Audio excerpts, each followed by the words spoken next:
یہ کوئی میری یا آپ کی یا قاضی صاحب کی فائنڈنگ نہیں ہے جو ہم ابھی آپ کے ساتھ شیئر کر رہے ہیں.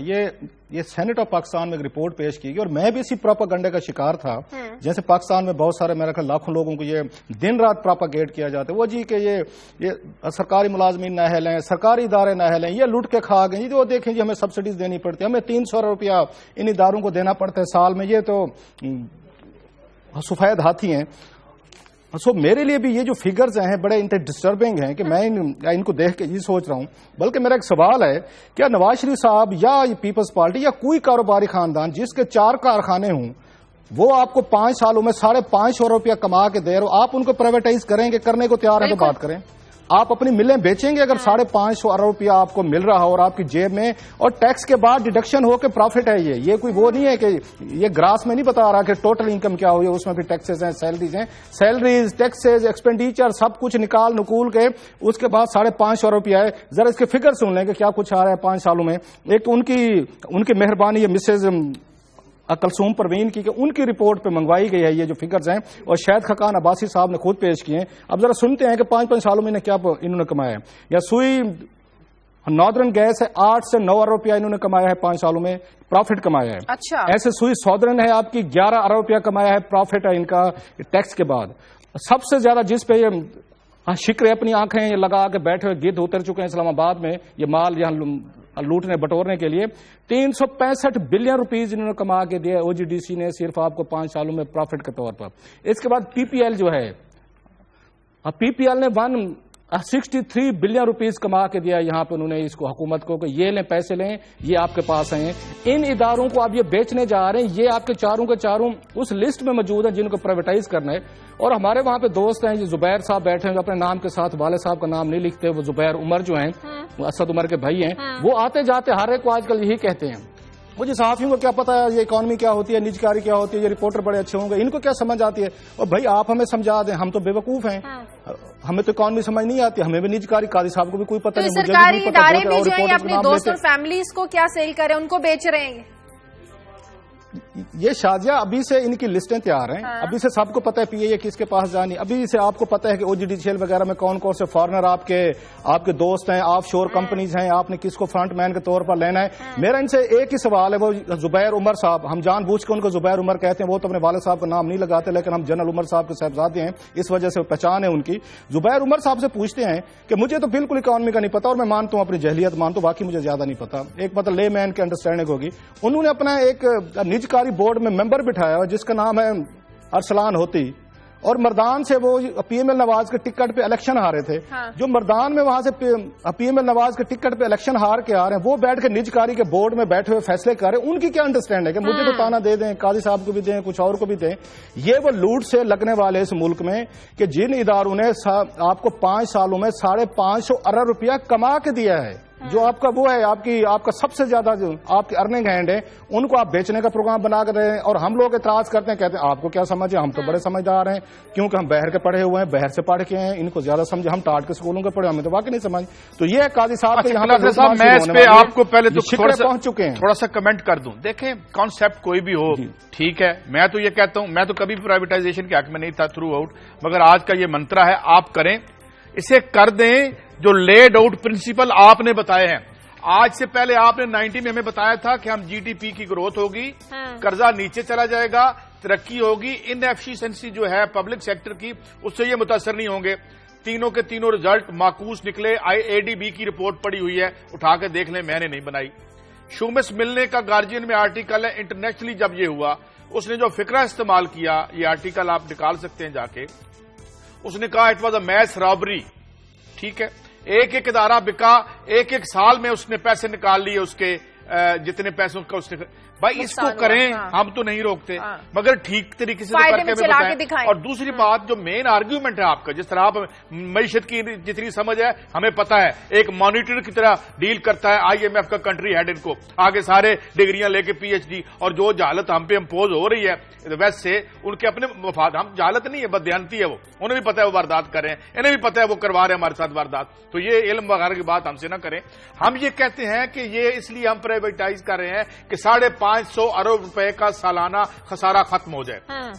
وہ بھائی خسارہ کہاں ختم ہوگا؟ پہلے تو آپ یہ منافع والے بیچ رہے ہیں، پہلے بیچیں نقصان والے. بالکل ہم آپ کے ساتھ ہیں، ہم سپورٹ کرتے ہیں. اسٹیل مل بیچتے ہیں بھائی آپ، اس کے علاوہ اور جو آپ کو جو کنسرنز ہیں جو آپ کو، تو یہ جو ہے ابھی فیسکو کا مجھے ایک اندر کے بندے، میں نام نہیں لیتا اس کا ملازم ہی ہے، اس نے بتایا کہ یہ بیسٹ پرفارمنگ ہے، اس کو بھی بیچ رہے ہیں. تو مراد یہ ہے کہ وہی آپ کی بات ہے، دیہڑی لگانے آ رہے ہیں، پرائیویٹائزیشن کریں، دیہڑی نہ لگائیں. جیسے ہم پہلے کہتے ہیں مال نہ بنائیں بجلی بنائیں، اور اس میں بجلی بنا کے مال بھی بنا لیں. تو میرے خیال میں ایک منٹ بات یہ ہے کہ جو لیڈ آؤٹ پرنسپل ہیں اس کے تحت اگر یہ کریں گے تو ٹھیک ہے، ورنہ جو معیشت کی وہ حالت ہے، اگر آپ 5.5 نقصان دہ جو ہے وہ نہیں بکتے اور فائدے والے بک جاتے ہیں تو آپ کا ڈیفیسٹ کہاں جائے گا؟ You can imagine. اچھا کلاس صاحب، اتنے سرکاری ملازمین جو فارغ ہوں گے، جو جاب لیس ہو جائیں گے، انہیں یہ کہاں ایڈجسٹ کریں گے؟ وہ یہ ان کا مسئلہ ہے، جاب لیس ملازمین کا مسئلہ، حکومتوں کا تھوڑا مسئلہ ہے. یہاں روزانہ کی بنیاد پہ بھی ہم تھوڑی دیر میں سیگمنٹ سٹوری کریں گے. روزانہ کی بنیاد پہ یہاں پہ آپ کے ڈزنز آف بندے روزانہ مارے جاتے ہیں. حکومت کو ان کی پرواہ نہیں ہے، جو مر رہے ہیں ان کی پرواہ نہیں. آپ زندوں کی بات کر رہے ہیں کہ جناب ان کا کیا کریں گے اور کیوں کریں گے، یہ ان کا مسئلہ ہی نہیں ہے. بیسیکلی جس ملک میں تاجر آ کے حکمرانی کریں گے، اینٹی یہاں پہ فارمرز پالیسیز بنیں گی، کیونکہ جن کی شوگر ملیں ہوں گی، جن کے یہاں پہ آپ کی فلور ملز ہوں گی، انہوں نے کسانوں کا استحصال کرنا ہے، ان کے ساتھ ظلم کرنا ہے. جن کی آ کے کھاد کی فیکٹریز ہوں گی، اور باقی جو یہاں پہ تاجر طبقہ آئے گا وہ اپنی ہی پالیسیز دے گا. اینٹی ورکر پالیسی آئے گی، اینٹی لیبر آئے گی. اور نواز شریف صاحب کی حکومت نے ابھی سے یہ تو چھوڑ دینا کہ یہ جن پرائیویٹائز ہونا ہے ان لوگوں کے ساتھ کیا اشر ہوگا. جو لاکھوں لوگ نکلیں گے سڑکوں پہ آئیں گے اور ان کے پاس جیب میں یہ ان کو 2-3 مہینے کی تنخواہیں دے دیں گے، اس کے بعد کیا کریں گے نو باڈی نوز. ابھی سے جو اطلاعات آ رہی ہیں کہ ایک انہوں نے نوٹیفیکیشن جاری کر دیا کہ جو کنٹریکٹ پہ ہیں ان کو نکالا جا رہا ہے، جو ڈیلی ویجز پہ ہیں ان کو نکالا جا رہا ہے. مجھے سمجھ نہیں آتی یہ کرنا کیا چاہ رہے ہیں. نہ یہ صحت دینے کو تیار ہیں، نہ یہ آپ کو یہاں پہ جاب دینے کو تیار ہیں، نہ یہ لا اینڈ آرڈر ٹھیک کرنے کو تیار ہیں. تو پھر سے ہم سے جو ٹیکسز لے رہے ہیں، جو یہاں پہ پیسے لیتے ہیں، عیاشیاں لیتے ہیں، ہم نے یہ تاجروں کے لیے اکٹھی کر کے دی ہیں. تو بیسیکلی یہ جتنی بھی کیبنٹ ہے، جتنی بھی پی ایم ایل نواز کے لوگ ہیں، یہ موسٹلی تاجر طبقہ ہے، جن کی اپنی میلز ہیں، جن کے اپنے کارخانے ہیں، جن کے اپنے بزنس ہیں. ان کا ایک اینٹی ورکر ایٹیچیوڈ پہلے سے موجود ہے، اینٹی لیبرر مائنڈ سیٹ پہلے سے موجود ہے. ایک بات جو زبیر عمر صاحب کرتے ہیں، ان کے اپنے بھائی اسد عمر نے بڑی خوبصورت تقریر کی وہاں پہ اس کے خلاف، یہ پرائیویٹائزیشن کے خلاف قومی اسمبلی میں. تو کسی وقت مجھے تو چھوڑیں، قاضی صاحب کو ہمیں تو سمجھ نہیں ہے پرائیویٹائزیشن کے جو آج کل آتے جاتے وہ تانے دیتے رہتے ہیں، لوگوں کو کہتے رہتے ہیں. اسد عمر تو بھائی ہیں ان کے. کسی وقت گھر میں بیٹھ کے بھائی ذرا ڈیبیٹ کر لیں، پھر ہمیں بتا دیں کہ ان میں سے ٹھیک کون کہہ رہا ہے، غلط کون کہہ رہا ہے. کیونکہ اسد کے پاس ایک اچھا سالڈ آرگومنٹ ہے. اور پرٹیکولر جو اس دن ہم نے سٹوری بھی کی تھی، قاضی صاحب اور ذیشان کی سٹوری تھی کہ آپ جب پرائیویٹائز کرتے ہیں، ریگولیٹری باڈیز ہیں آپ کے پاس. آپ کا سی سی پی کا تو چیئرمین ہی موجود نہیں ہے. آپ کا اس دن یہ آیا تھا سیکرٹری آیا تھا نجکاری کمیشن. جی ذیشان کی سٹوری تھی کہ وہ لگا ہی نہیں رہے، اس لیے کہ پتہ نہیں لگائیں گے کارٹلز کو ہاتھ نہ پڑے. قاضی صاحب یہ نہیں لگائیں گے. میں بتا رہا ہوں یہ تاجر طبقہ ہے. تاجر طبقہ نہ جنگ لڑ سکتا ہے، نہ وہ ملک کو لیڈ کر سکتا ہے، نہ وہ یہاں پہ آپ کو بیٹھ کے کوئی بہتر انسانوں کے لیے پالیسی دے رہے ہیں. تاجروں کو سوٹ کرتا ہے کہ اینٹی ورکر اور اینٹی اس طرح کی لیبر پالیسی ان کو سوٹ کرتے ہیں، اپنا پروفٹ لیتے ہیں. لاسٹلی جو میں بات کہہ رہا ہوں کہ وہاں پہ جو اس نے بات کی تھی کہ اسد عمر نے، کسی وقت اسد عمر اور زبیر عمر گھر پہ بیٹھ کے کھانے کی ٹیبل پہ ذرا نوٹس ایکسچینج کر لیں، کیونکہ ایک سالڈ آرگومنٹ اسد کے پاس ہے. زبیر عمر صاحب ہمیں تانے دیتے ہیں، ماشاءاللہ پڑھے لکھے آدمی، بیر کے پڑھے پڑھے لکھے. ایک سوال ہے آپ سے، اپنے بھائی کو ہم بھی ہو جائیں گے. کلاسر صاحب ایک سوال ہے، ویسے صحافی کو انلیگل بات تو نہیں ہے. ہم کہتے تھے جی ایک فیوڈل فیملی ہے، ایک مسلم لیگ نون میں ہے، ایک پیپلز پارٹی میں ہے. تو اب یہ ٹرینڈ میرے خیال میں اربن علاقوں میں بھی آ گیا ہے، پی ٹی آئی میں بھی ہیں وہ، اور اس کے علاوہ وہ مسلم لیگ نون میں بھی ہیں. مجھے کالر لینے دیں، اسی پہ نجکاری پہ کالر ہے اسلام آباد سے طاہر. ہیلو جی السلام علیکم. جی وعلیکم السلام. جی قاضی صاحب نے کہا کہ اسٹیل مل خسارے میں ہے، اس کو بھلے کر دیں. میرا آپ لوگوں سے سوال یہ ہے کہ جب مشرف کے ٹائم پہ جب قیوم اس کے چیئرمین تھے، اس وقت یہ ادارہ پروفٹ میں تھا، اربوں روپیہ سرپلس تھا ان کے پاس. تو بجائے اپنی یہ کرپشن ختم کرنے کے یا کرپٹ لوگوں کو ہٹانے کے، یہ بیچنے کی جا رہے ہیں اور خود اپنے گھر خود ہی خریدا رہے ہیں. یہ اچھی ایڈمنسٹریشن کیوں نہیں لے کے آتے جو نون لیگ نے اتنے وعدے کیے. بہت شکریہ. بات بالکل انہوں نے ٹھیک ہے، بیچیں گے بھی خود خریدیں گے بھی خود. اس میں جو بات بتا رہے ہیں، پہلے تو آپ نہ لگائیں خالد معین آفتاب کو وہاں پہ، وہ کرے اس کا بیڑا غرق. جناب اس پر کیس ہیں لگے ہوئے ہیں مگر کیس کہاں گئے ہمیں نہیں پتا, ٹائم فش ہو گئے. اور اس کے بعد کہیں جناب یہ تو چلا ہی نہیں سکتے, اور جو ہی وہ لکشمی متل کے پاس چلی جائے تو پتا چلے وہ سونا اگلنا شروع کر دی. لکشمی متل واز ون آف دی جو لینا چاہتا تھا اس وقت آپ کو یاد ہوگا.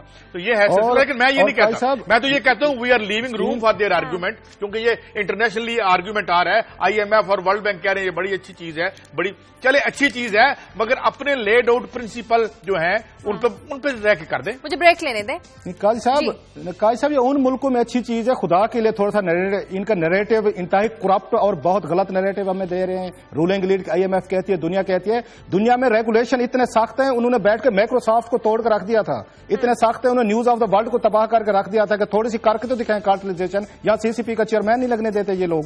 اور دوسری بات یہ ہے کہ وہاں پہ سوشل سیفٹی نیٹس ہیں, لوگ بروزگار ہوں, جاب لیس ہوں, ان کا ہیلتھ کی ان کی کیئر ہے, ان کے بچوں کی تعلیم فری ہے, ان کو وہاں پہ دوسرے بینیفٹس ملتے ہیں, اس لیے ان کو کرتی ہے. ان کا میڈیا وائبرنٹ ہے, وہاں پہ لوگ بیٹھ کے ان چیزوں کو ایسے نہیں ہونے دیتے. اب کسی چیز کو بیچ دیں, پورا اپنا حق لیتے ہیں کہ اگر ہم ٹیکس پے کرتے ہیں اس کے بدلے میں ہمیں کیا ملتا ہے, وہاں کی عوام کو, لوگوں کو بالکل اویئرنیس. ہمارے ہاں بڑے مختلف ہیں, ہمارے یہاں بہت مختلف ہیں, لوگوں کو تعلیم ڈفرینٹ طریقے سے دی جاتی ہے. ایک لمبی ڈیبیٹ, لمبی بحث ہے, لیکن زبیر عمر سے میری ایک درخواست ہے, پہلے اپنے بھائی اسد عمر کو قائل کر لیں, جن کا بہت لمبی چارج شیٹ ان کے خلاف موجود ہے, کہ اپنے بھائی دونوں مل کے منیر کمال اور یہ جو زبیر عمر صاحب ہیں, اچھا منیر کمال بھی انہی کے بھائی ہیں, یہ بھی لوگوں کو نہیں پتا چلنے دیتے کہ کون کس کا بھائی ہے. یہ بھی بڑی سمجھداری ہے, ایک طریقہ واردات ہے, چلتا رہتا ہے کہ لوگوں کو یہ نہ پتا چلے کہ تینوں بھائی ہیں. اسد نے بڑی خوبصورت تقریر کی ہوئی ہے, یہ دونوں بھائی بیٹھے ہیں, منیر کمال عمر صاحب اور زبیر عمر صاحب, اور اسد کے ساتھ ایک ڈلاگ کر لیں. اسد قائل ہو جائے گا تو پھر ہم بھی قائل ہو جائیں گے, کیونکہ اس کے پاس لمبی چارج شیٹ ہے اپنے بھائیوں کے خلاف. ٹھیک ہے کلاس, مجھے بریک لینی ہے, بریک کا وقت ہے. بریک کے بعد جب واپس آئیں گے تو کچھ اور اہم خبریں بھی آپ کے ساتھ شیئر کریں گے,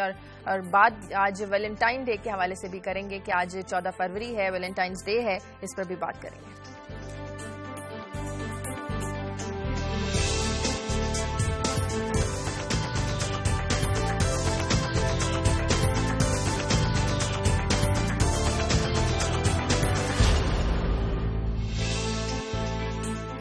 بریک کے بعد خوش آمدید. کل کراچی میں پولیس بس پر ہونے والا جو دھماکہ تھا, اس کی ذمہ داری کل عدم تحریک طالبان نے قبول کر لی ہے. سوال یہ ہے کہ کیا دہشت گردی اور مذاکرات ساتھ ساتھ چل سکتے ہیں؟ قاضی صاحب دیکھیں جی, چلا تو رہے ہیں یہ جو ادھر سے مل کے آتے ہیں لوگ, ان سے تو بڑے خوشی میں ہم بڑے مسکراتے ہوئے فوٹو سیشن دیتے ہیں کہ جی کو بڑی مثبت پیش رفت ہوتی ہے. لیکن ایسی کہانی جب ایک دھماکہ ہوتا ہے, اور میں یہ دیکھ رہا, میں اسی کے ساتھ اپنی سٹوری بھی جوڑ دیتا ہوں, اس کے بعد کلاس صاحب سے کمنٹ لیں گے.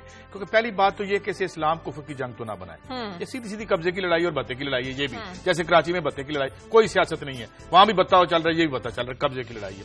مگر میں ایک اور بات جو میں اس کو ساتھ ریلیٹ کرتا ہوں, آج کلاس صاحب میں نے ایک سٹوری دیکھی کہ یہ جو لوگ شہید ہوئے ہیں ہمارے یا جو زخمی ہوئے ہیں, ان میں سے ایک عبد النبی نامی نوجوان تھا جس کی کوئی شناخت نہیں ہو رہی تھی, اور شناخت اس لیے نہیں ہو رہی تھی کہ اس کے سینے اور چہرے پہ زخم آئے تھے, مگر اس کی جیب میں سے ایک چٹ نکلی جس سے وہ شناخت ہوا, اور وہ ایک درخواست تھی, ایک اپلیکیشن تھی, اور وہ اپلیکیشن یہ تھی کہ اس نوجوان کو اور اس سپاہی کو 9 مہینے سے تنخواہ نہیں ملی. پھر مزید جب پروب کیا گیا تو پتہ چلا کہ تقریباً 30 سے زیادہ ایسے تھے ہٹ ہونے والوں میں جنہیں 9 ماہ سے تنخواہیں نہیں ملی. اب آپ ذرا دیکھیں, جب ہم بات کرتے ہیں لوگ, ہمیں ابھی وہاں سندھ فیسٹیول چل رہا تھا, کروڑ روپے کا سندھ فیسٹیول چل رہا تھا, مگر یہ لوگ جو ہیں, اچھا پیسے جہاں ہم نے اکٹھے کرنے ہوتے ہیں, مثال کے طور پہ بھائی بڑا ضروری ہے 500 ارب روپے کا ہم نے نا سرکولر ڈیٹ دینا ہے, کہیں ہمارے اندھیرے بھی نہ بند ہو جائیں, کیونکہ اندھیرے ہی زیادہ تر آتے ہیں, بجلی تو خال آتی ہے, ادھر بھی ہم دے رہے ہیں جہاں جہاں جس طرح آپ بات کرتے ہیں. اب یہ نوجوان ہیں, یہ کیا دیتے ہیں, 9 مہینے کی تنخواہ نہ لے کر اپنی جانیں ہمارے لیے دے رہے ہیں, اور ہمیں یہ ہے ہماری, اور this is how we are fighting this war on terror, اور پھر اس کے یہی ریزلٹ ہوں گے. کلاس صاحب جی کلاس صاحب. جی قاضی صاحب, ابھی جس طرح ہم پرائیویٹائزیشن کو بھی ہم ڈسکس کر کے آئے کہ ہمیں آرگومنٹ دیا جاتا ہے کہ اس لیے پرائیویٹائز کیا جاتا ہے کہ ان اداروں کی کارکردگی ٹھیک نہیں ہے. ہماری لا انفورسمنٹ کی ان کے جو باسز ہیں ان کی کارکردگی آپ دیکھ رہے ہیں, ہمارے حکمرانوں کی کارکردگی دیکھ رہے ہیں, ان کو بھی آؤٹ سورس کر دیں, ان کو بھی پرائیویٹائز کر دیں, ٹھیکے پہ دے دیں. چین کو, امریکہ, وہ ہمیں بھی بہتر کر کے دے دیں گے. اگر انگریز 150 سال سے زیادہ تک بیٹھ کے اس نے اس سب کانٹیننٹ کو چلا لیا ہے, اور ان کرپٹ اور نہل حکمرانوں سے انہوں نے بہتر چلا لیا, تو اس ملک کو بھی پرائیویٹائز کر دیں, پھر اب اس کو بھی ٹھیکے پہ دے دیں. جو کہانی آپ سنا رہے ہیں, ایک اور وہی کہہ رہا ہوں, اپنے لیے اب یہ کل کس کی اس پہ سیکورٹی پہ جاتے؟ بلاول بھٹو زرداری صاحب کی سیکورٹی پہ بلاول ہاؤس کے لیے جا رہے تھے. اب بلاول کو نہیں پتا کہ 400 ارب روپیہ ان کو ملا NFC میں سے، حضور کچھ پیسے تنخواہ ان کے لیے بھی دے رہے. کل آپ نے فوٹیج دیکھے جو سندھ کے بیچارے وہ تنکوں کے بنے ہوئے گھر کے بچے اور ان کے بیوی بچے بیٹھے. ایک منٹ میں ایک سوال کرنا چاہتا ہوں آپ سے، 1 منٹ. ثقافت جہاں بچے 50% سٹنٹڈ ہیں، جہاں جو مدرس کا مورٹیلٹی ریٹ جو ہے وہ کہاں پہ ہے؟ دیکھیں بیکاریوں کی کیا بیکاری بنا دے لوگوں کو، پھر ان کی ثقافت ہے. تو یہ کیا ڈویلٹی ہے، یہ کیا دکھا رہے تھے؟ اور 6,000 کا ٹکٹ تھا، 6,000 کا ٹکٹ میں پڑھ رہا تھا. تو یہ کس کی ثقافت تھی؟ اور ان کو ہم تنخواہیں نہیں دے رہے. اچھا قاضی صاحب، اس ملک کے ان لیڈرز کی امپورٹنسی دیکھیں، ان کے وزیر داخلہ کی دیکھیں، ہمارے جو نیگوشیٹرز ہیں ان کی دیکھیں کہ انہیں افسوس ہوا ہے. پروفیسر ابراہیم کو افسوس ہوا ہے. 13 بیچارے وہاں پہ بچے مارے گئے ہیں. اور کل دیکھنا تھا جو سندھ کے، میں نے ان کا فوٹیج دیکھا دنیا ٹی وی پہ، دیکھا تھا کیسے بیچارے بچے بیٹھے اپنے والدین کے لیے رو رہے تھے، اور تنکے کے گھر تھے جہاں سے وہ آئے ہیں. ان کو افسوس ہوا ہے. یہ پورا ملک ہی دہشت گردوں کا حامی ہے. لیکن کل وزیر داخلہ نے تو کہہ دیا کہ مذاکرات اور دہشت گردی ساتھ ساتھ نہیں چل سکتے. اس کا مطلب کوئی یہ بلف ماسٹر ہیں. شازیہ آپ کے وزیر داخلہ صاحب بلف ماسٹر ہیں. یہ طارق ملک کے خلاف پریس کانفرنس کروا لیں، میرے خلاف کروا لیں، کسی اور چھوٹے موٹے پہ کروا لیں. ان کی دبنگ گفتگو سنیں، طالبان کا نام سن کے یہ بے ہوش ہو جاتے ہیں. ان میں نہ کیپیسٹی ہے نہ ان میں جرات ہے. اگر کچھ ہوتا، یہ 13 لوگ مارے گئے، طالبان نے ایکسیپٹنس کی تھی، اس کے بعد تھوڑا سا یہ کچھ دکھاتا کہ امپورٹنٹ لوگ. آپ کی میں پھر کہہ رہا ہوں، آپ کا تاجر طبقہ اس ملک کو لیڈ کرے گا. یہ نہ جنگ لڑتے ہوتے ہیں تاجر طبقہ، نہ آپ کو لیڈ کرتے ہوتے. کوئی بتا دیں تاریخ میں تاجروں کی حکومتیں آئی ہیں، انہوں نے ملک کو کوئی آ کے اس طرح کے بحران سے نکالو. اس لیے چودھری نثار علی خان صاحب ہوں، ان کو جو ایک انہیں ڈیڈ وڈز ٹائپ انہوں نے کمیٹی بنا دی تھی. دوست ہمارے بیٹھے ہیں، کہنے میں حرج نہیں ہے، بڑی تسلیاں دیتے تھے، بس جی ہماری باتیں ہوں گی فلاں ہوں گی. ان کی طرف سے کوئی مذمت نہیں ہے، ان کی طرف سے کوئی میڈیا پہ آ کے کنڈمنیشن کیے. اگر اس ملک میں تھوڑی سی میرا خیال ہوتی، ڈرون حملہ مذاکرات کے دوران طالبان پر ہو جائے تو فوراً بالکل پیچھے ہٹ جاتے ہیں، مذاکرات کو بالکل ختم کرنے کی بات کرتے ہیں. لیکن ہماری حکومت کی طرف سے ایسا انیشیٹو نہیں لیا جاتا. وہ تو قیامت صغریٰ نے ڈرون ہوا. آپ نے دیکھا چودھری نثار علی خان صاحب نے اتنا ماتم کیا کہ لگتا تھا کہ کتنا بڑا ظلم ہو گیا. جنہوں کرنل امام کو مارا تھا جنہوں نے، اور پوری ویڈیو تھی جس کو وش کے پاکستان کے چینل وہ ویڈیو دکھاتے جس طرح حکیم اللہ مسعود نے یہ کیسے اس کو مارا ہے وہاں پہ کرنل، اس کو سامنے کھڑے ہو کے تقریر کے بعد مارا ہے. اس ویڈیو کو دکھانا چاہیے تھا پاکستانی چینلز کو جو بیٹھ کے ساری چیزیں دکھاتے ہیں. ڈرون حملہ ہو جائے تو عمران خان صاحب بے ہوش ہو جاتے ہیں، ان کی تقریریں بند ہونے میں نہیں آتی. ڈرون حملہ ہو جائے چودھری نثار علی خان صاحب کو دورے پڑنے شروع ہو جاتے. کل جو 13 مارے گئے ہیں وہ بچے نہیں تھے، وہ کسی کا خون نہیں ہے، کسی کو اولاد نہیں ہے، کسی کی باپ نہیں ہے. دیکھنے والا تھا جو کل دکھایا گیا، اس وقت سارے آ جاتے ہیں. وہ جس کو ماری جائیں، جس کو قتل کیا جائے. یہ میں آپ کو پھر کہہ رہا ہوں، یہ تاجر لوگوں نے اتنا پیسہ کما لیا ہے، اتنا مال کما لیا ہے. یہ بچے مرتے رہے. جیسے قاضی صاحب نے کہا 9 مہینے تنخواہ نہیں ملی، بلاول کو کیا اس سے غرض ہے؟ وہ اپنا سندھ فیسٹیول چلا رہے ہیں، وہ ٹھیک ہے سندھ فیسٹیول چلاتے رہے. مقابلہ ڈانس سے کہتے ہیں نا انگریزی میں، مجھے لگ رہا تھا جیسے موت کا رقص ہو رہا ہے. صحیح بات ہے. کلاس اب آگے بڑھتے ہیں، وقت کم رہ گیا، لیکن اس سے پہلے مجھے ایک بریک لینی ہے. بریک کے بعد واپس آتے ہیں.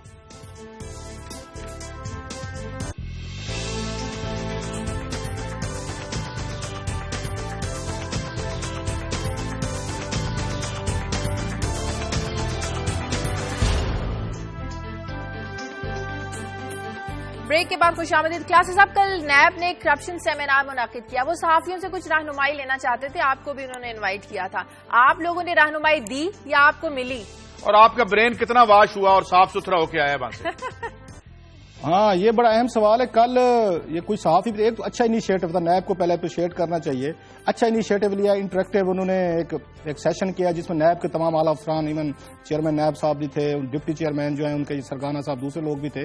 انٹریکشن بڑا اچھا رہا ہے اور ایک اوپن اور ٹرانسپیرنٹ، اگر آپ کہہ سکتے ہو ٹرانسپیرنٹ بھی تھا.